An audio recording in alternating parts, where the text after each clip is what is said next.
The focus for the last few days has been productivity and how we can get to a place where we have a little bit more certainty that we're doing the right things at the right time. And I guess this has all stemmed from starting to think a little bit more about what's actually required to hit my goals over the coming months and the coming year. The more research I do, the more I think about all the different moving parts that I could be focusing time on. And in some ways, the more confusion I'm feeling about what I actually should be focusing on. So over the last few days, I started off by talking through how I go about planning my day and putting things into my calendar.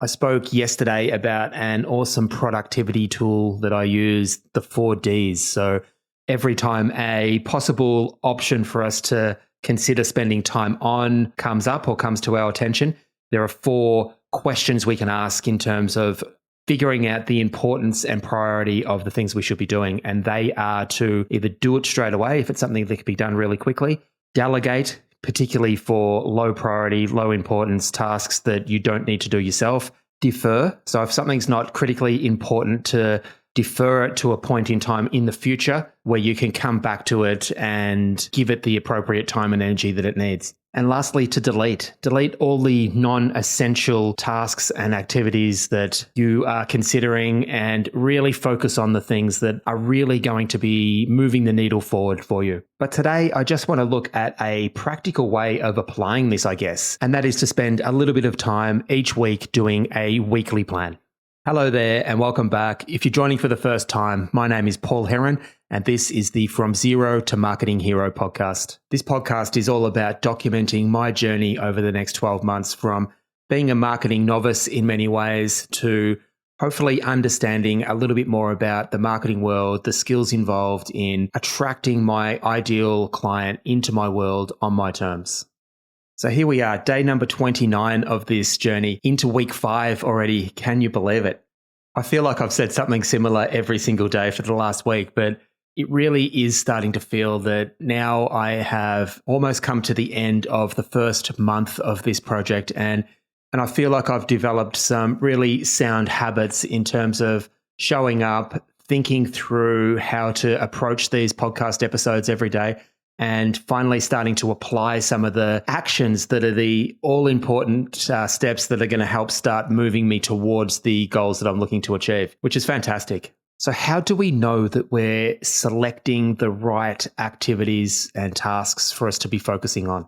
And this is such an important question. I get variants of this question so often in the coaching sessions that I have with my clients. And with everything going on, with these extra commitments that I've taken on myself, it is becoming something that is really important for me to continue to maintain some focus on. Because as I mentioned yesterday, we can do anything and there are so many options available to us in terms of what we could be doing, but we can't do everything. We really can only take one step at a time. One of my big goals is to keep working towards ways where I can feel as little overwhelm and stress throughout everything that I apply myself to as possible. There are times when that is more challenging than others, but when I think about the times when I do feel overwhelmed and stressed, it's definitely the times where I am either trying to juggle too many things at the one time, where I've got too many things happening and I just don't know where to start or what to work on first, or it's when I'm trying to force a particular outcome and I'm looking less at the inputs and what I need to do and looking more at the external results that I'm trying to create. And what I want to talk about today, I guess, addresses both of these challenges. So ultimately, when we're trying to work out what we should be doing in any particular moment or what should be on our to-do list for any particular day, we want to ensure that it's filled with the types of things that are going to directly lead to the success that we're looking to create. You know, we want to feel that the things that we're applying ourselves to do today are the things that are going to influence or give us the best chance of achieving the results that we're wanting to achieve. Now, the whole goal setting formula framework that I use, I could go into a lot more detail on that, and maybe I will in future episodes. But today, I just want to focus on a couple of interesting points to consider. We've previously spoken about the vision that I'm trying to create and what that looks like and where I hope to be in 12 months' time. I've spoken about how that is the target that I am using as a reference when I'm deciding the important things that need to be done today. But sometimes there is just too much of a gap between what I'm trying to work on today and the vision that I'm trying to create. Sometimes we need to break our bigger ultimate goals down and our visions down into milestones or manageable chunks or pieces of work or projects or whichever way you want to use to describe these things. But we want to break them down into smaller pieces that feel more manageable. Now, over the years, I've tried many different techniques and many different ways of applying this. For a very long time, I had monthly goals. I still do to a certain extent. And if we break a year-long goal down into monthly goals, you can imagine there are, 12 opportunities for us to set that next monthly goal and start making progress towards that. It can just feel much more manageable.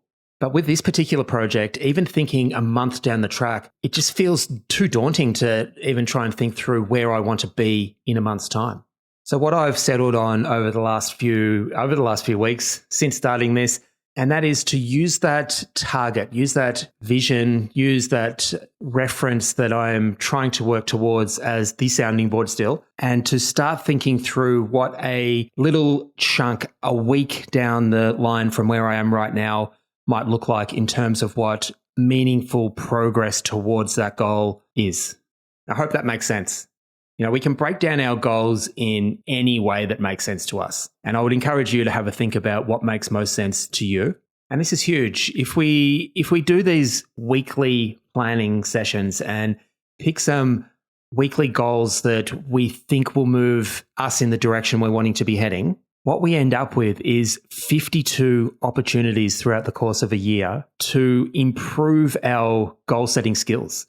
There's the initial setting the goal. There's a daily process then of checking in and working out what specific actions you need to take on a daily basis to give yourself that best chance of hitting that weekly goal. There's the discipline, the commitment to showing up and taking those actions.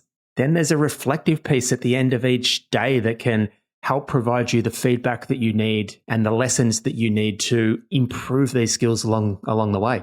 So each week you have 5, 7, maybe if you do this every day, opportunities to improve that cycle. But the best bit is that it's only a week. So even if it's a complete disaster, even the first week of trying to figure out what this might look like and how this might work for you goes completely off track, there is still going to be a ton of information that you can gain from that, a ton of lessons that you can learn that are going to help you to approach week number 2 in a completely different way. And that's really where this has been so powerful in terms of allowing me to be able to start to learn how to go about approaching all this with this podcast, getting the balance right between the rest of my business and all the family commitments that I've got. Some of the things on my plan for this week are the 3 tasks that I mentioned in an episode during the week, the Bark touch points that I want to revisit and see if I can get them working in a more efficient way. I want to come up with a social media scheduled, which allows me to think a little bit less on a daily basis. And I just know what I need to be posting each day. And I also wanted to start to have a bit of a look at the types of data that I want to collect that's going to enable me to go through this journey and be able to identify what's working and what's not going to plan. There's also a few other things that have snuck into the list as well, because as I sat down and did this today, we're away this weekend. So on Saturday, I'm not going to be able to do a podcast episode on the day. So I'm going to have a think about how I can pre-record or get an episode ready to go and be released on Saturday when I'm away, which is another interesting thing for me to have a think about. Now, when I look at the list of things I've got on, there's still a lot of work to be done. But for each one of these items, I now have gone back and allocated some specific time in the calendar. And whatever the final result of this week, there's going to be a lot of lessons that I can take into the whole planning exercise, activities that I want to get done, the projects I want to work on next week. I can't actually try and even predict what next week is going to look like until I give myself the opportunity to go through this week. So I just really thought this is something worth sharing, worth having a bit of a think about, As I mentioned, there's a lot of different moving parts that come together towards creating a goal setting, planning, action taking formula that's going to work specifically for you. But the basics, I guess, are being really clear on what that ultimate goal looks like. We want to get to a place where we know and trust on the things that we need to be doing on a daily basis. And one powerful way of enabling us to bridge that gap between ultimate success and what we're needing to be doing today is to break those ultimate goals down into manageable chunks, manageable milestones. And for me at the moment, it makes most sense to think about some weekly milestones, weekly targets that I can start making progress on. And I know between now and the end of this journey in mid-March next year, there's still another 48 or so opportunities for me to apply this process and make meaningful action each week towards this goal. So I would really love to know your thoughts. How do you go about planning the things that you need to do that are going to help you move towards your goals? Do you resonate with what I've spoken about today? Or has this not made much sense at all and you'd love to find out a little bit more? Either way, wherever you are, wherever you find yourself, I would love to know more. So reach out and start a conversation. You can head over to my website, paulheronlifecoaching.com. There's a few different ways you can get in contact with me there. But one of the best ways I would really recommend is to join the Facebook group and start a conversation in there. For me, the real power of these conversations is to provide support and encouragement and feedback to everyone else in the community and in the group to help everyone make progress towards their goals. One thing that has really become clear to me over the last 5 years, 6 years of being self-employed is that when we are experiencing challenges or we feel a bit stuck, we're definitely not alone. There are so many others out there that are experiencing the same things. And the more we can come together to help each other out, the better it is for all of us. Also, if you're enjoying the podcast, please consider hitting subscribe. It really helps in getting this podcast and getting the message out to many others out there. And until tomorrow, I hope you all have a fantastic day. Bye for now, and I'll be back tomorrow. See you then.